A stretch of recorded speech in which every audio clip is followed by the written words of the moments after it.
Good morning. Okay, how many of y'all have holes in your sheetrock and you just, one of these days you're going to get around to fixing it, but you think it's a bigger hassle than it really is. Today I'm going to show you how to fix that hole in your sheetrock quick and easy. Stay tuned. You'll find some little tricks along the way that makes that job, you'll regret not having done it sooner. So anyway, today, I don't know if you can see over there on that wall, it used to be a mini split system right there. She wanted it out, hadn't worked in 10 years, wanted it out, so I took it out. I got about almost a 3-inch hole in the wall now where all the lines ran through. So on this case, I was lucky that I had that sleeve, so all I did was put it on my sheetrock, traced around it, got a nice circle, exact size. Now we'll come outside that circle just a little bit. This will be your patch. This will be your paper. So you need a couple inches, or about an inch or so. You don't need a lot. And here's how. What did I do with it? Just went out and tried. Oh, there it is in my pocket. So what we're going to do is we're going to cut around this with our, now I have used hole saws. In fact, usually when I'm fixing patches, I have a 4-inch hole saw that I'd like to use.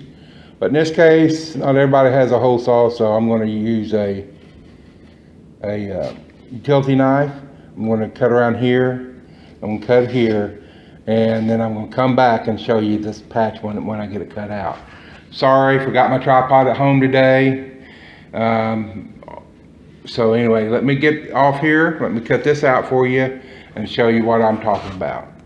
Okay, we got that little piece of sheetrock cut out. Now what I'm doing is, you can see I'm going around the perimeter and just scoring through the paper. All you have to do is just get through the paper, and then what we're going to do, this is kind of difficult with one hand, we're just going to break it. Now that you've already scored around your patch, so now all we're doing is trying to get this sheetrock around here off without tearing the front of the paper. There we go. Yeah, it's gonna be real easy pulling this paper off. I'm trying to do this one hand, and I've done easier things, but I can't remember when. So anyway, let's see if I can get it on the edge there. Y'all get the hint. Y'all get the hint, I hope. If you don't, maybe this is not maybe you should call a handyman to fix this for you. There we go. We're going to peel this old sheet, we're going to peel the pieces that we scored off. All we want to do is leave this paper and this plug right here. So let me get off, let me get the rest of this done, and I'll come right back. Okay, got all the sheetrock scored and pulled off there around there. See, this is my patch. I wish I'd left a little bit more over here by where my thumb was, but it's still okay, it still works. So now, come over to my hole and test fit it.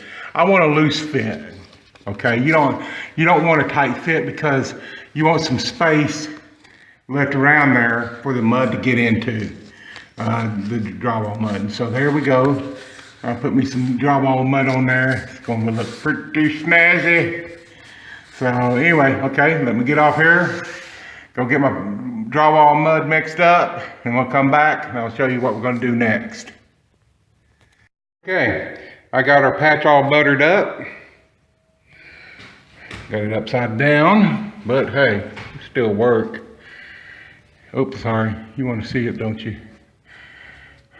And there we go. Don't get too much on there. Now this is hot mud. Sorry, this is hot mud, and 5-minute hot mud, so I don't have a whole lot of time to mess with it. And we're just gonna press it in there, get that mud coming out at the corners, the edges. And then we're going to leave it alone until it dries.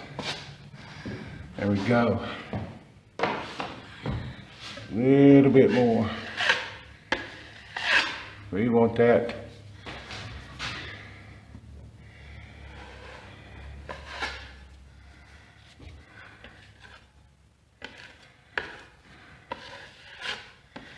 There you go.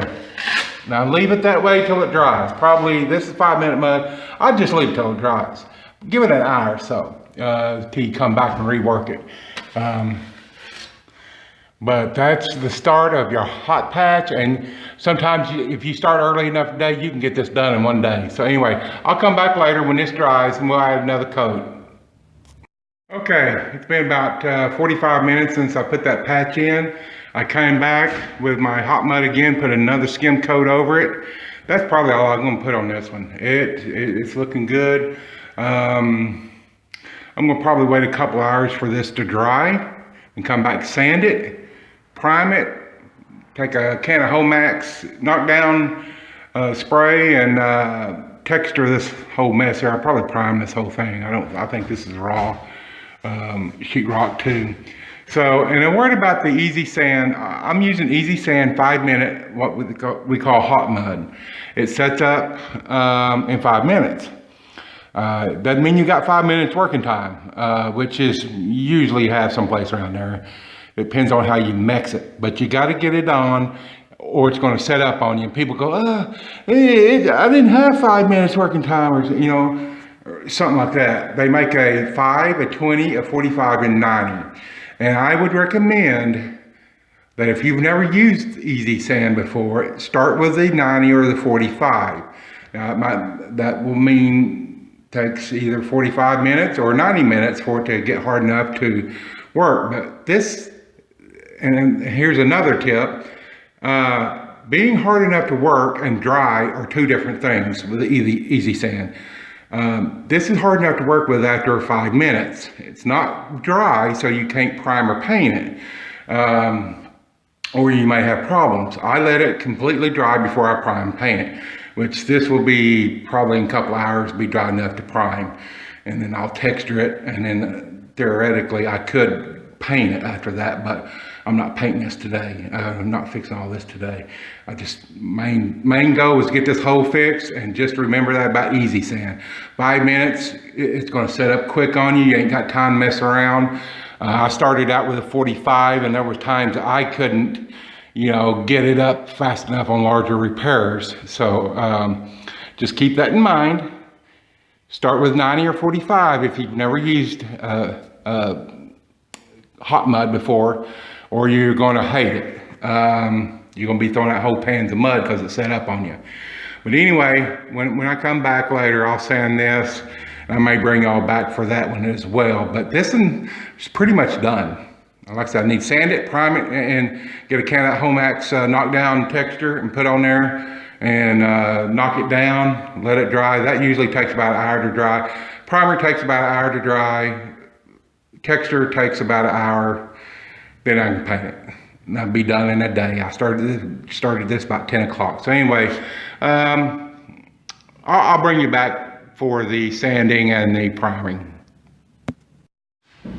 All right, sorry about the lighting today, guys. I actually got busy with something else yesterday and completely forgot about this patch. So come back this morning, now it's all dreary and cloudy, and we've got a bad breaker, and the lights are off in this room and on in the kitchen, off in here, go figure.